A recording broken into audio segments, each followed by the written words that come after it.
And welcome in, ladies and gentlemen, to another edition of the Top Talk Podcast. I am your host, Harris Marino, alongside me, co-host Dan Kiley. I feel like the lighting in my room is very bad for those here on video. It looks very bad that I feel like I look red. Dan, how are you doing this Tuesday evening? I'm excited. I'm ready to go. Good evening, sir. Good to see your face. Great to see you too, Dan. And hey, we've been looking forward to this one for a long time. I mean, a long time. I remember those episodes back in the summer, Dan. We were talking about the SEC and the SEC preview. Tennessee was a big topic of discussion. I don't know how many other podcasts, Georgia podcasts out there, were as on point. Well, maybe not as on point. Were as high on Tennessee as the two of us were. We talked about it a lot. They were, Tennessee was what we thought was going to be maybe, a top 3 team in the SEC East. And they've proved us right. And they've exceeded my expectations. But before we get into that, the biggest game in Sanford Stadium's history, we got a hot topic to discuss. Auburn fired head coach Bryan Harsin this past Monday. Don't think it was particularly shocking to anybody. I think it was a long time coming, and they just took care of business. Dan, so with that being said, hot topic question number 1. If you're Auburn's AD, who's your first call? All right, so let me just set the table for this. A lot of people are connecting dots here. And one of the things that our buddy Brooks always says is follow relationships. That's how you know who the next head coach is going to be, follow relationships. So a lot of people are saying Hugh Freeze. A lot of people are saying going after Deion. A lot of people connected to the school say that, unfortunately, they think they're going to go after Dan Mullen because the athletic director has a relationship. If I'm Auburn, if I'm the athletic director, I can have anybody I want. Now, I was the one who was screaming from the rooftops last time to go get Billy Napier. They didn't do that. They made a different choice. They went and got Harsin. I'm calling the Buffalo Bills and asking permission to speak to Ken Dorsey. That's who I'm going after if I'm Auburn. I'm calling the Buffalo Bills and I'm making Ken Dorsey tell me no, because the guy has been amazing directing these offenses. He was a quarterback himself. He is a popular name. He's not too far removed from being a good player, especially at the college ranks. I mean, he was the quarterback. I mean, kind of a dorky dude, right? He was the quarterback on maybe arguably one of the greatest football teams to ever be assembled in college, which is the University of Miami's team, when they had like 22 defensive players drafted in the first or second round. So he's got street cred with a lot of these young guys. And he has done an amazing job of directing that offense up there at Buffalo. Now, I know what you're going to say about Ken Dorsey is that he's only been doing it in that chair for a year. But a lot of people thought that he didn't get enough credit behind Brian Daboll while he was with the Buffalo Bills. And he's had an opportunity now. And this isn't like his first or second year he's been coaching. He's been coaching for a while. But if I'm Auburn, and I'm trying to shake it up, right? I don't want the same old broken down, beaten horse everybody else is doing. I don't want to go after the retreads. I want somebody young, energetic, with the ability to put a high octane offense on the field, because I'm an offensive person. So for me, I'm calling Ken Dorsey, and I guarantee it that's not what you thought I would say. I've seen some more mentions of Ken Dorsey to you, but I didn't think he would be in relation to this job. So, but Dan, I know we talked about not wanting to repeat the retreads and all that, not wanting to go after these guys that have already had their chance and have failed. So I'm going to go off script here. I was going to come out here and say I was going after Deion Sanders or Matt Rhule, one of the two, whoever it was, if I was Auburn's AD. Well, I'm going to go off script here. Those would be my second and third choices. My number one choice, and it's a pipe dream. It's everybody's pipe dream. If you're a Power 5 program, if you're a national champion or quote-unquote national championship contending program, I'm giving a call to Urban Meyer. Make Urban Meyer say no, okay? That goes for anybody who even has the money to even pay him. Make him say no. If I'm Auburn, despite his scandals, you have to make a really, really good hire right now. Bryan Harsin, he failed. Was not the hire you needed. Like Dan said, you should have got Billy Napier when you had the chance, but you didn't. Gus Malzahn, probably should have kept Gus Malzahn another year. Probably should have. He would have probably gotten you 8 wins. Maybe would have beat Bama last year. Definitely wouldn't have had some of the play calls towards the end of that football game result in a run going out of bounds. But Urban Meyer, make Urban Meyer turn you down. He's been in the SEC before. He was successful at Florida up until he wasn't. Had some scandals as he left. And as we all know, we're still dying for that SEC, for that Florida Gators national championship team ESPN 30 for 30 documentary. We're still waiting for it. But let's go ahead and let's make one for the future. Let's get an Auburn Tigers Urban Meyer 30 for 30 documentary. I'm making a call to Urban Meyer. Everybody's talking about Lane Kiffin. Everybody's talking about Dan Mullen. In my opinion, Dan, let's bring you back in here. Dual screen. Anything less than a Lane Kiffin or a Deion Sanders is just a disappointment for Auburn. Well, yeah, I mean, I get what you're saying, and Urban would definitely be a great choice if you're Auburn. You just have to know that it's about a 4 or 5 year window with Urban. You're going to get everything the guy has for 4 or 5 years. And the other part of that too, Harrison, is at some point that's going to run out, right? You can't do that forever and ever, amen, and just continue to have success. So eventually that's going to run out, and you don't want to be the team caught holding the bag when that happens. But I mean, Urban Meyer, good choice by you. Deion obviously would be a great choice by anybody. But I was just trying to be different. And Matt Rule, I like that. Like, that's not bad either. I think those are all good choices. For me, I would go get Ken Dorsey. And I just want to be on the record that I'm out in front of the Ken Dorsey train. So eventually he's going to be the hyped up coach that everybody's talking about. Just be like, hey, I remember a long time ago, Dan said something about that. And I think, Ken Dorsey is definitely going to be a name in this NFL head coaching carousel this coming offseason. He will be a name everyone talks about. Heck, Falcons didn't have a pretty good coach in Arthur Smith right now. We're in a great position in the NFC South. Maybe Dan would be over here calling for Ken Dorsey to get the, Falcons job. So with that being said, Dan, hot topic number 2 today. What is the most excited you've been for a regular season game? So for me, this one is pretty easy. It was the first time that I ever got to go to a Georgia-Florida game. And Florida was really good. I can't remember exactly what the year was. I was in high school, so it had to have been anywhere from 94 to 98 in that window. And we went down there for a game, and I was extremely excited. I honestly thought Georgia could win the football game. We did not. But I remember being extremely excited for that football game. Obviously, when you're a kid, things get talked up bigger, than what they really are. And the cocktail party was something that, I had only heard about. I had never been a part of. So that was amazing. And, just me and my dad went down. It was a great time. But then, 1A, 1B, whatever you want to say, is the Georgia Notre Dame game at Notre Dame. That was incredible. That was just incredible. That the entire weekend was incredible. The hype going into that game, Jacob Eason getting hurt, and then having to do it with a freshman quarterback in Jake Fromm, having no idea how it was going to play out. And if you remember anything about that game, it came down to the wire. And I mean, Godwin had one of the most ridiculous catches you've ever seen in your entire life, and that was the only touchdown.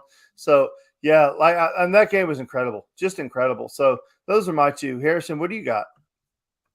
It's tough. As you all know, I'm not as old as Dan.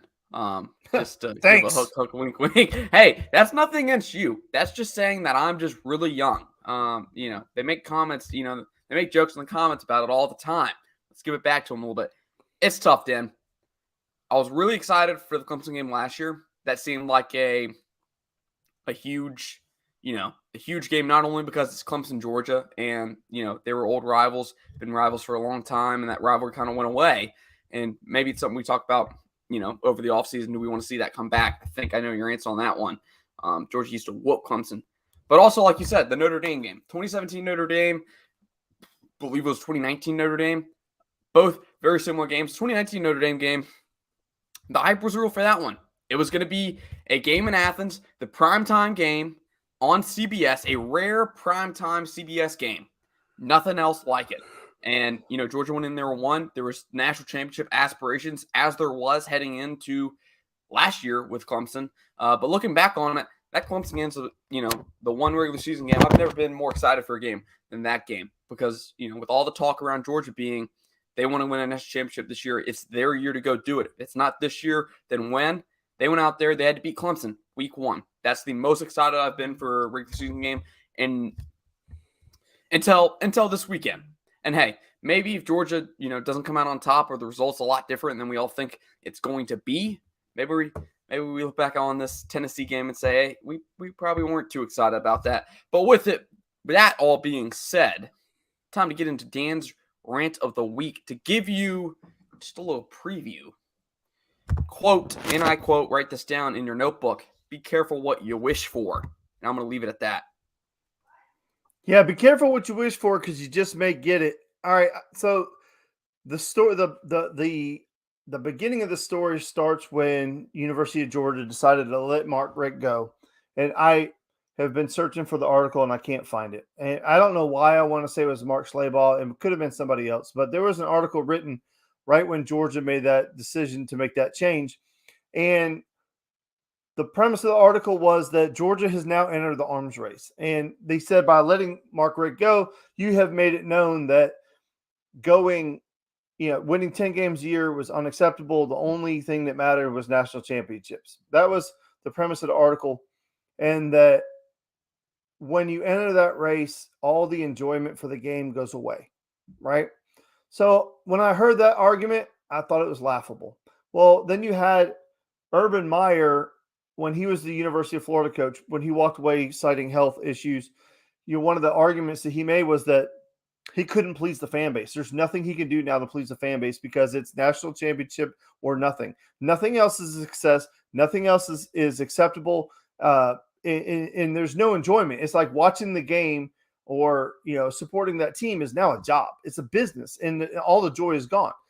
Nick Saban has routinely said this at Alabama, that the fan base is completely jaded at this point where only a national title is good enough. Everything else is terrible. And there's no joy in it. It's like you're so worried. And I think social media has a big part in this also, Harrison, is because you can be a Georgia fan. People know you're a Georgia fan. If Georgia loses, they're going to attack you. And it's like, you suck, you're terrible, da, da, da, da. And it's just become so aggressive and so winning centric that like the enjoyment of just going to the game, enjoying the game. I mean, obviously we've always wanted to win, right? But like your life didn't end if Georgia lost. And like you were really excited when you were in a position to play in a really important game. You were excited when you got mentioned on television about being one of the better teams. Like, yes, we're in it. We're in it. We're in it. We always wanted to be there. And this really set in with me this past week whenever we were watching the Florida game. That was miserable. I was so miserable during the game because like there was so much of that pressure about having to beat them by 20-something points. And if we didn't, all the bull crap we were going to catch about not beating them by enough points or our defense and, blah, blah, blah, this, that, and the other. And I just started to realize that I was getting angry more than I was enjoying the game. And I've noticed that more and more this season, where if we're being honest and realistic, is Georgia just won a national championship. Typically teams the next year, especially with a senior-laden team like we had last year or guys that were leaving, typically the follow-up season is not that great. I mean, you might win, lose 2 or 3 games. You never know. But Georgia's been playing well, and they've been giving us something to cheer about. We should be excited. We should be happy about what Georgia's been able to do. But I've not been able to feel that. Maybe I'm on an island. Maybe I'm by myself. Maybe nobody else feels that way. But I would be really interested to hear what other people think. Barrett Sallee was the article that you just showed me, and that may have been the article that I was reading way back when. It was just so long ago I don't remember. But thank you for pulling that up, Harrison. I can't even believe that you remembered that article just off the top of your head. So give that a read if you get a chance, and let me know. We can pull up on the screen from the Bleacher Report back when he was over there writing for them. But yeah, Dan, honestly, I see where you're coming from, and I think you hit the nail on the head in the middle of it. It is social media. I think that's what it is. I think the social media era of college football, of sports in general, has taken away, the enjoyment for a lot of people. Because like you said, you're sitting there worrying about, hey, what if my team loses? Then I got to sit here and listen to all the crap that people on social media will talk about, all the rival fans, all the analysts and the media members. You got to sit there and you just got to eat, and you just got to sit there and deal with the rat poison. You got to eat the rat poison, Dan. I think you hit the nail on the head. I think social media is probably the main culprit of that feeling of there's no sense of enjoyment. But when there is that sense of enjoyment, what do you do in turn? What do most people do in turn these days? They go straight to social media and they give it right back to those people. So it's just like in my opinion, I think it's an endless cycle. The people who don't like it, when you're losing or when you're not holding expectations, don't like it. But when you're holding expectations and your team's doing well, you love it because you get to go on social media and brag to some people. Now, Dan ain't one of those people. Dan's not going on Twitter and in Twitter wars with all these Bama hammers and, lizard dressed Florida fans. That's not Dan. Dan, gives his take on things and all that. Dan doesn't go out there looking for a fight like some people do. So that's not Dan. But I think Dan's point is, I think social media has a big effect on that. Because compared back to when Saban was hired in 2008, social media was a thing, Dan. But there was it was a minor thing, right? Very minor. I mean, who the heck was on Twitter back in 2008? Anybody? I think if you go check on mine, I think it says I got an account in 2014. But if you really go back and look at my tweets, I didn't really start tweeting until like 2019. So that's been the come up, really. I mean, I think I joined Twitter around that same time. That's when I really started to get into trying to cover Georgia football, and that dream was around that same time Kirby Smart was hired. But with that being said, guys, we had the college football playoff rankings revealed from the college football playoff committee. We're not going to get into my conspiracy theory of the committee is just a new word for the computer, but we'll get about that in a little bit. Dan does have an interesting take on it to reveal to you all in a little bit. But Dan, let's look. Where does Georgia stand in the playoff rankings? Georgia's at number 3. The rankings, the top 4 goes number 1, Tennessee, number 2, Ohio State, number 3, Georgia, number 4, Clemson. The first 2 out are Michigan and Alabama. One loss Alabama, I might add. Behind them is no loss TCU. I want your thoughts. Well, so this entire thing, it's a dance, okay? And it's bullcrap. I lost all respect and whatever you want to call it for the college football playoff committee whenever they said, as of right now, last week's rankings don't matter for this week. So we can have a completely different top 5 if we want to this week than we did last week. Last week's ratings have no bearing on what's going on. So I lost all respect for him at that point. Then if this ranking doesn't matter, then why put it out there? But if you look at the rankings, you have to be strategic. Remember, college football is a television product. It's a TV show, right? So the college football committee, their task is to make sure that at the end of the season, we have the best possible television show for 3 weeks, right? And not 3 consecutive weeks, but 3 weeks in general. You have your Final Four weekend, and then so it's 2 weeks. I don't know what I was talking about. I think your championship weekend might make it 3 weeks. Yeah, but then you got your championship weekend. So anyway, here's my thing. All right, you want Tennessee beating number 1. They're playing number 3, Georgia, according to you. Why isn't Tennessee the favorite in that game? Well, you just told me. You just told me that Tennessee is 2 spots better than Georgia. Then Tennessee has to be the favorite. They have to be. They're the better team. You just told me they're the better team. How could the worst team be the favorite? Not favorite by a point. We're talking about 8.5 points. How is the number 3 team 8.5 points better than the number 1? How? Okay, let me tell you why. Because they know Georgia's going to beat that ass. So what they have to do is they have to put Tennessee number 1 so they can keep them in the top 4 and keep them relevant to make sure that the SEC team gets 2 teams in the playoffs, which we're all about it, right? We're all about it. But the negative side of that is it hurts Georgia, right? So if Georgia was number 1 and they lost to number 3 Tennessee, Tennessee's going to go play for the SEC championship. But Georgia would fall to number 3 or number 4, and Georgia would be automatically in the playoff. And that's what they don't want to happen, guys. They do not want Georgia to automatically be in the playoff. Georgia can't be number one. If they're number one and they lose to number 3 Tennessee or number 2 Tennessee, they're just going to be bumped down. Yeah, I know that it's a betting thing. I'm not stupid. I understand where spreads come from. But my point is, if the entire world thinks that Georgia is the better team, and that's why they're the betting favorite, because they want you to bet on Tennessee. And the only way you're going to bet for Tennessee is if you're giving Georgia points, right? So the entire world knows that Georgia is better than Tennessee. But they're going to play this stupid-ass game where they put Tennessee number one because they want to make sure that when Georgia beats them, Tennessee's still relevant. And that's absolutely. the game. It's a blanket. It's a blanket. And here's the thing, Dan. Here's the question I wanted to ask you, and I think you already answered our question. Is this a must-win for Georgia? It is now because of what they've done.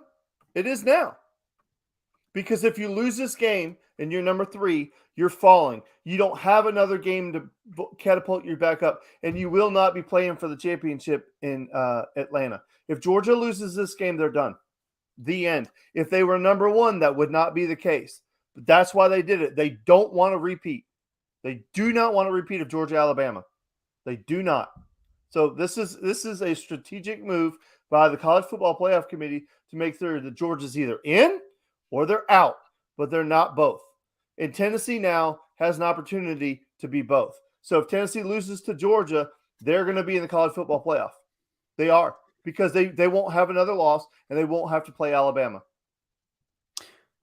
That's actually yet to be determined. Alabama very well could get back to Atlanta. That's fine. But Tennessee's not going to fall to 6, 7, 8, 9. They're not. They're going to stay in the top 4. So, and Tennessee does not have another losable game, and will not have to play anybody. My question is, with all of this, let's go through a scenario real quick, Dan, because it's something I've seen some people talking about, and I've been thinking about it lately over the last few days. If Georgia does lose this game, which I know I do see some Georgia fans scared, and rightfully so. You should be scared because Tennessee's putting up points. We're going to get to that in a little bit.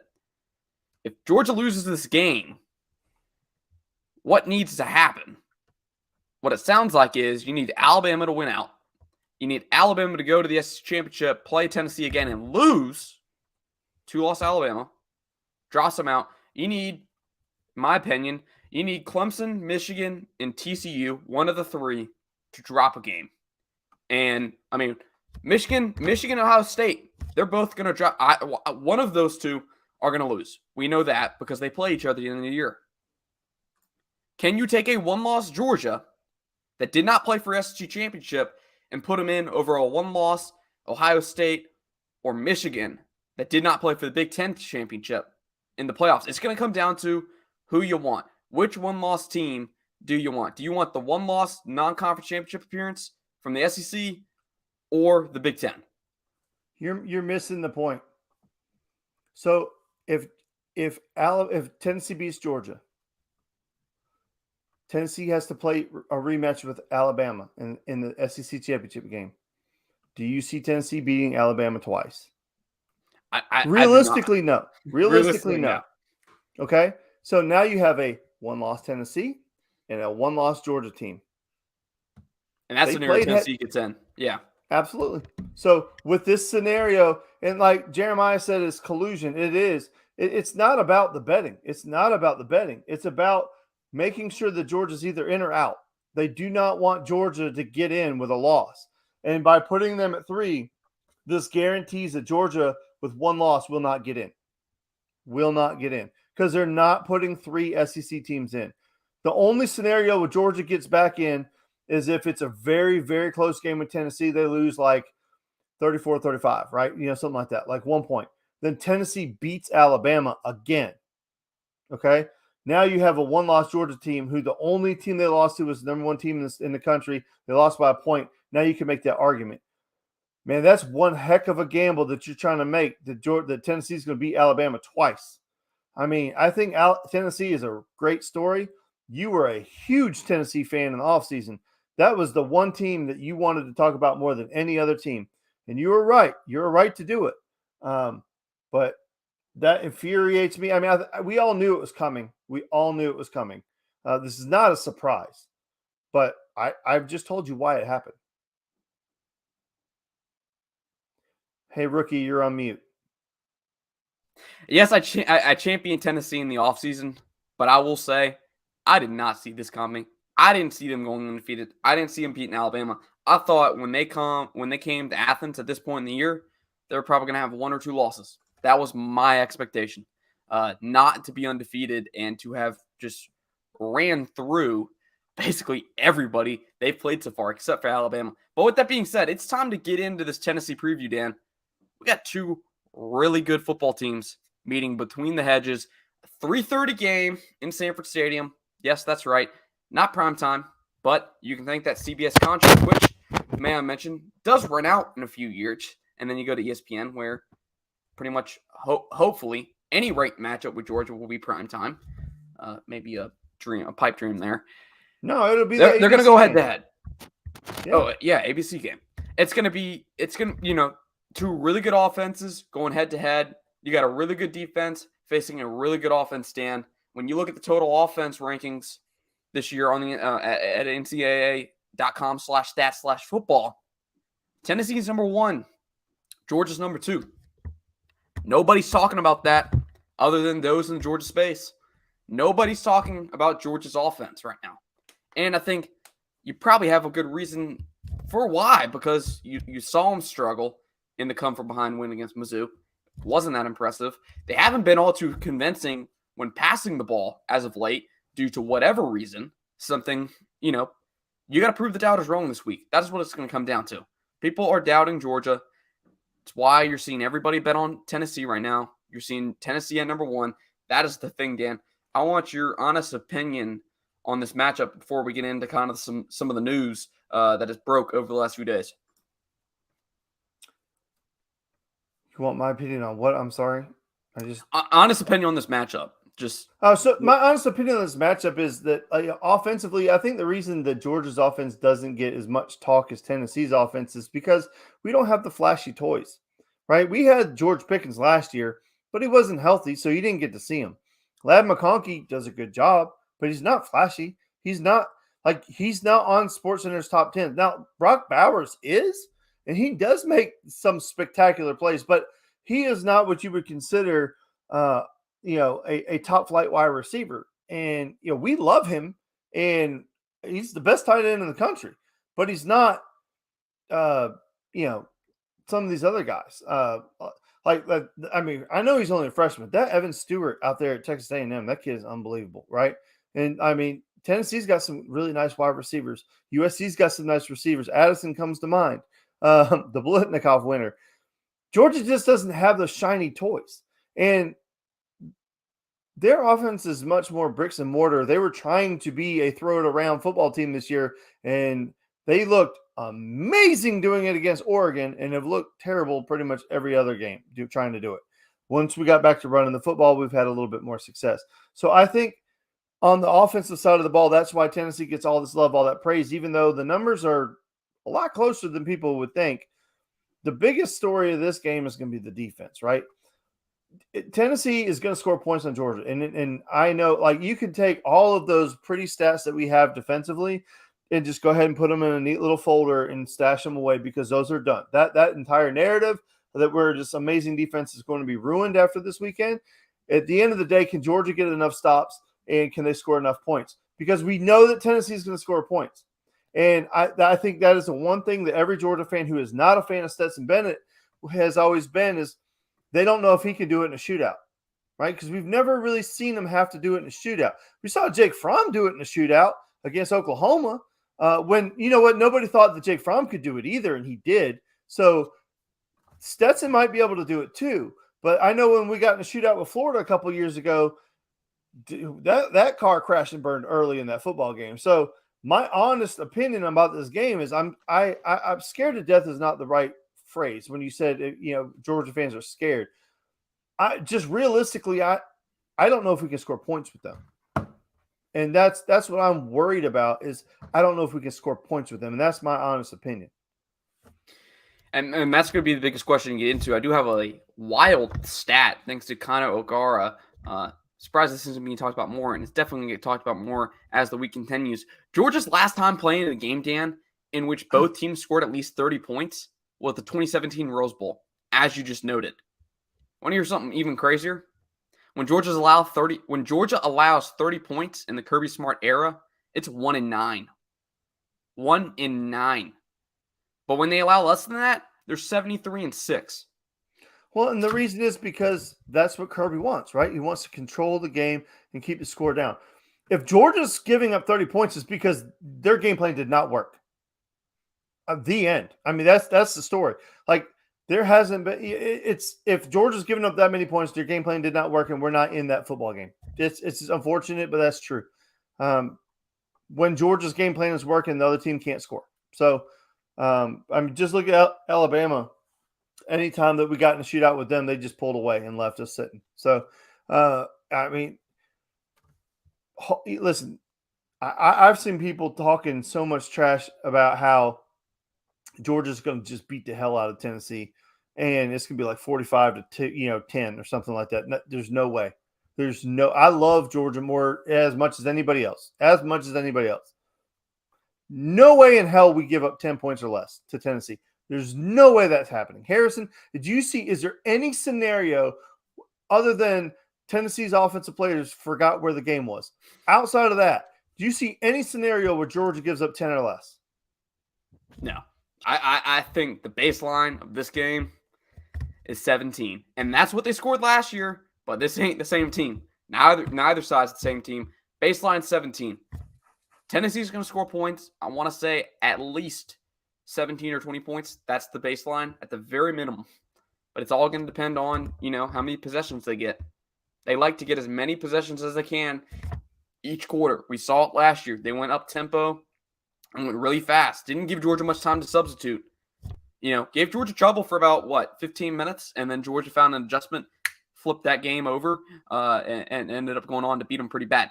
I don't know if you're going to see that this year. I think this is going to be a fourth quarter game. It's going to be a fourth quarter battle. They're going to battle from start to finish. Question is, is it a fourth quarter battle because Georgia comes from behind? Or does Tennessee come from behind and make it a game late? Like, Florida did last week, where Florida had a huge stretch in that third quarter where every Falcon fan here, started posting 28-3 on Twitter. What do you know? I turned my head and looked at the television midway through the third quarter. You blow a 28-3 lead at one point. They're back within 7. Is that going to happen? Is that one of those situations where if we go to halftime, Georgia's up 28-3, everyone's going to start freaking out again? I don't know, Dan. But we do have some big news that's come up this week, Dan, that I think there's more questions now. A lot more questions. Georgia is a banged-up football team. That is the best way to put it. You lose your best edge rusher, your sack leader this year in Nolan Smith in the game against Florida.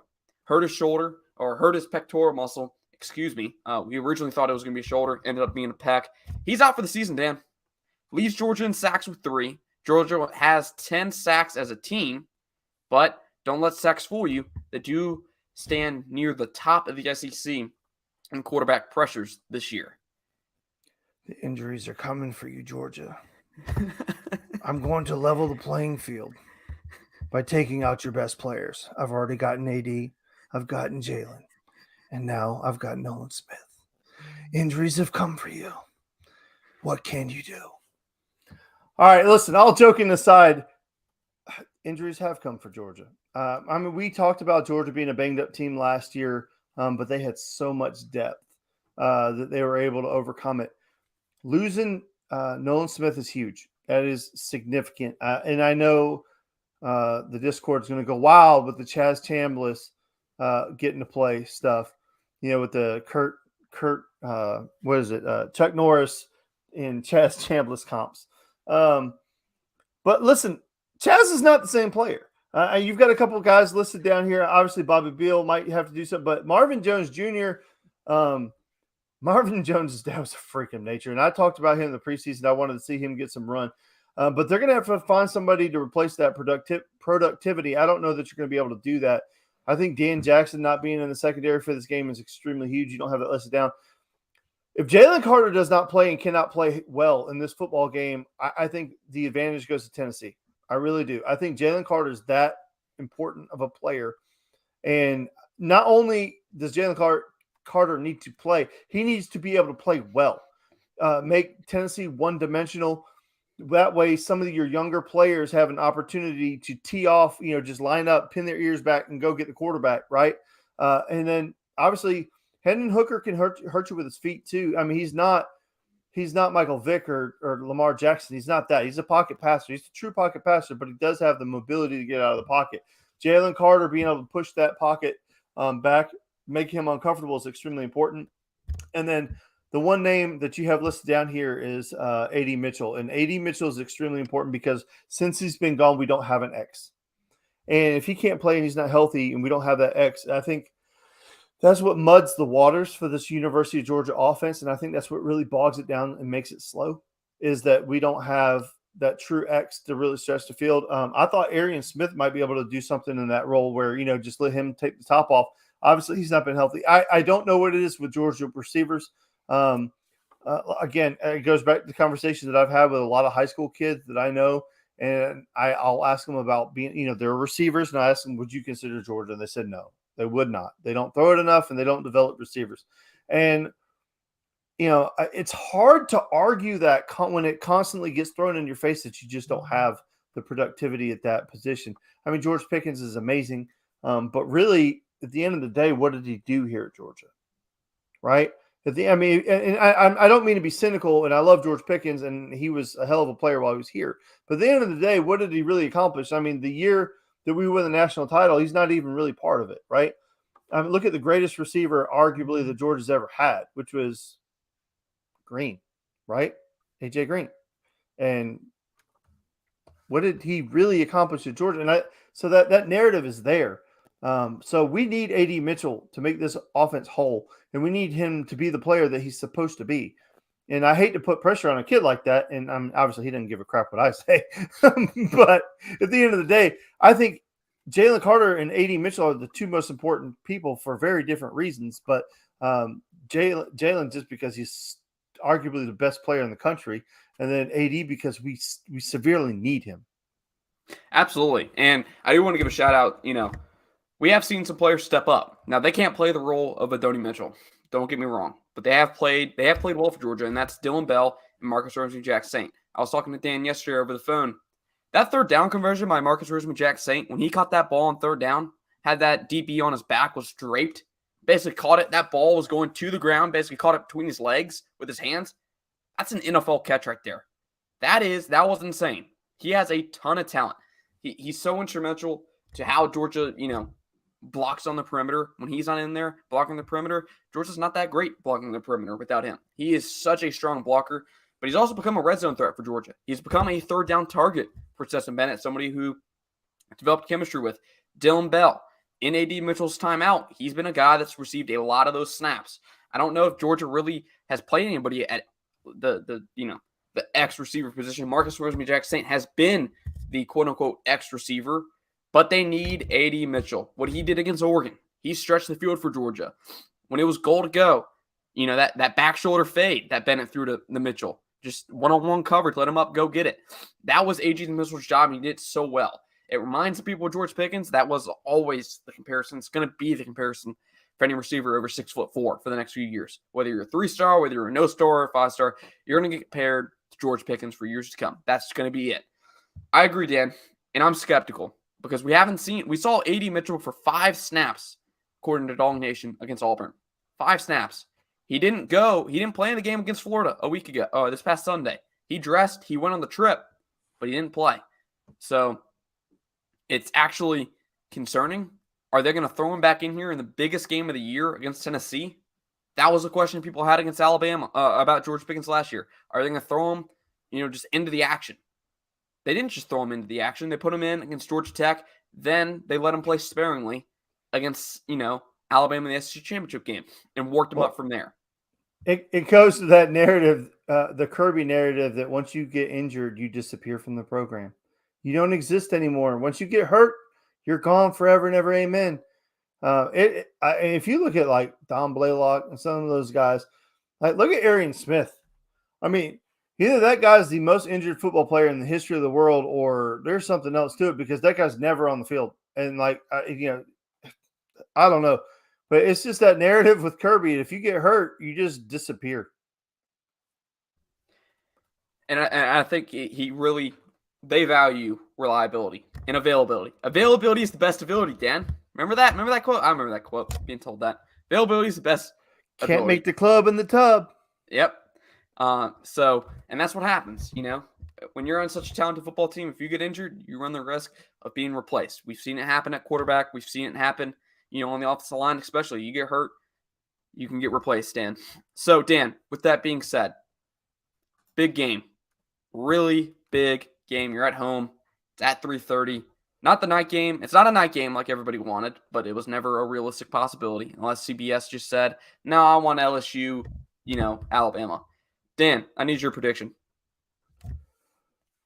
So honestly, I think that Georgia's going to have to score a lot to win this football game. I want to be wrong. I want to be so wrong. I want to be like where Georgia shuts them out. I want that to happen so bad. But I really think we're going to have to score. I really see this game being like a 45-35 game. I see this game. I see, like, for me, I think Georgia has to score over 40 points to win this football game. I just do. That's just the feeling I got. Then again, don't listen to me because I'm terrible at picking football games. And every so often I'll hit one. They always say the sun shines on a dog's butt every once in a while, right? But just for me, I have this like a 42-35 or 45-35 type game. I think there's going to be some drama in the fourth quarter. I hope so. If this is a boat race for Tennessee, then I might cry. I may not be here next week. I might be in a fetal position. I don't think I can handle it. Dan, I'm going to go out on a limb here. You bring up a good point. I got a magic number for a win here. I think it's 30. I think 30 is the magic number. First one to pass 30 points, that's going to be your winner.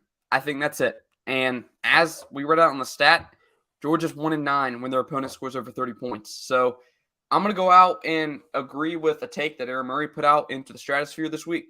Georgia needs to keep this game in the 20s and the 30s. If it gets to the 40s and 50s, that's Tennessee's ball game, to be frankly. That's Tennessee's ball game. It needs to stay in the 20s and 30s. If it's in the 20s and 30s, I'm taking Georgia because I know that offense could put up 30 points. I know they can. We know they can. Heck, they might be able to put up 40 points in a football game. But I got to see them do it in a competitive game against a really good football team. This is the place to do it, and I'm going to go on a limb here again. You beat Tennessee this week. Good luck. Good luck finding anybody else that can beat Georgia. Good luck. Because, hey, Ohio State has an elite offense, Dan. Everybody knows that.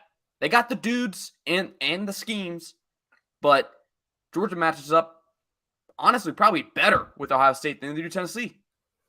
Well, the thing with Ohio State is that they're a paper tiger because you don't have any idea what they really are. They don't play anybody. They literally do not play anybody that can give them any kind of resistance at all. Clemson is the biggest fraud in the history of the world.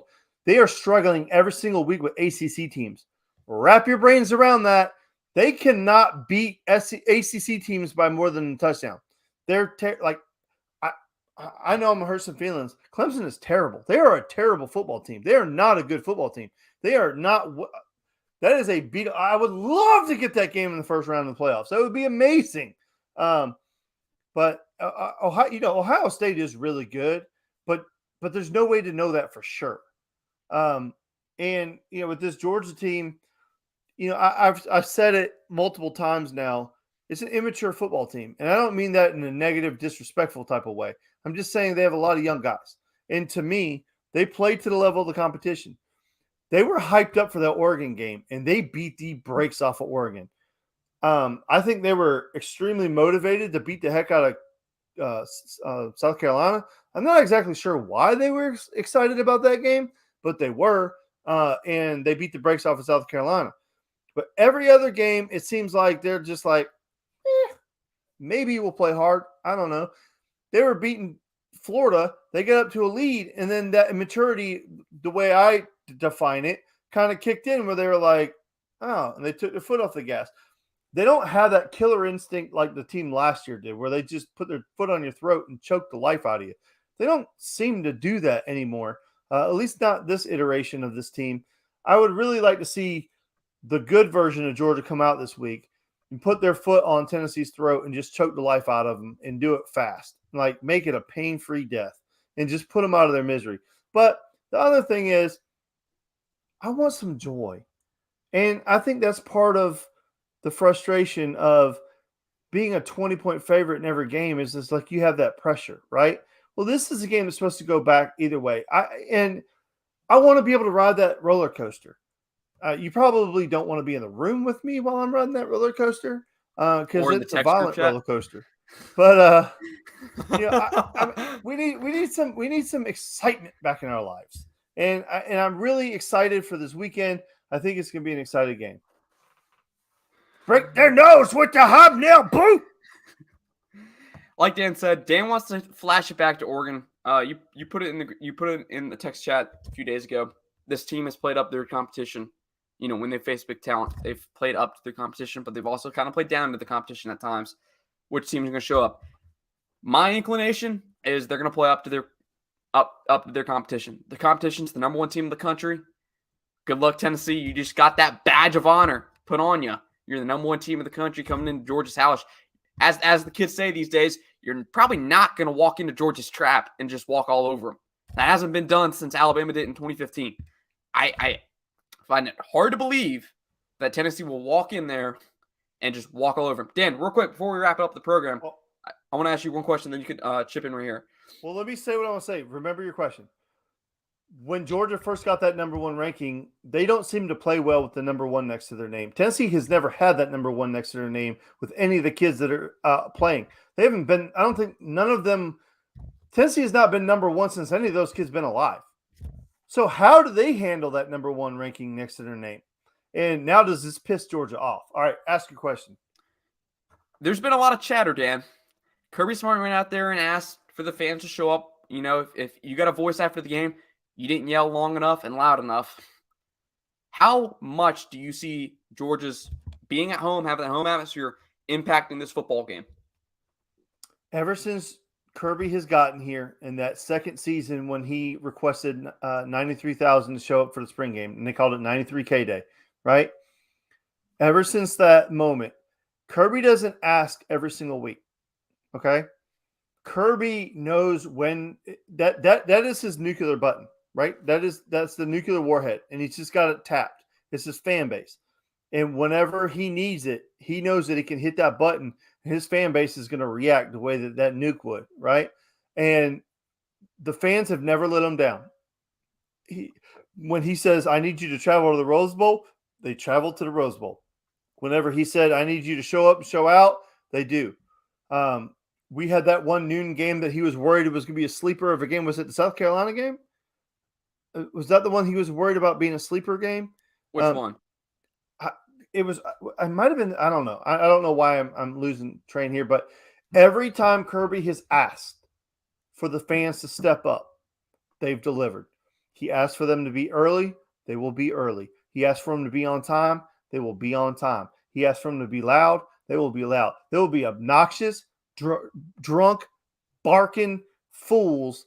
93,000 of them making all sorts of noise. Well, 91,000 if you take the 2,000 tickets we gave away or whatever. But, yeah, they're going to show up and they're going to show out. Hey, you know what would be a great way, Dan, to just spark enthusiasm and no doubt just make sure you have 100% attendance? If you leak something about the black jerseys. Just blackout Sanford, leak something about it. Everybody and their mama will be in that stadium. Oh, we can do that on our own. We can get that started. What I'm saying is, Georgia says anything about alternate uniforms, boom, everybody's there. Is there a reason why I'm wearing black tonight? Oh, Lord. Oh, Lord.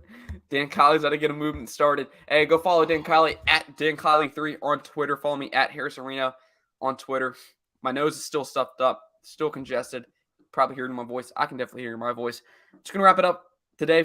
That's going to wrap it up today, folks, for episode number 63 of the Top podcast. The biggest game of the season. Georgia versus Tennessee in Athens, in between the hedges. Dan, I'm excited, but I'm nervous because, shoot, I may not check my phone after 3:30. Hey, this is the biggest home game in Sanford Stadium since 1983. It And feels a there's lot just, like there's nothing else you got to put on it. Nothing else you got to put on it. Win or go home, baby. Win or go Win or home. go home. Somebody get the boot, Zachary Moss says. Guys, that's going to wrap it up for today.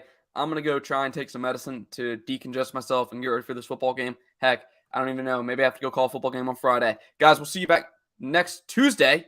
Hopefully, Dan's with us. If not, he already told you why. With that being said, guys, it's going to wrap it up for episode number 63, Georgia versus Tennessee. The biggest game since 1983. Kind of rhymes, Dan. Good job there. We'll see you next week.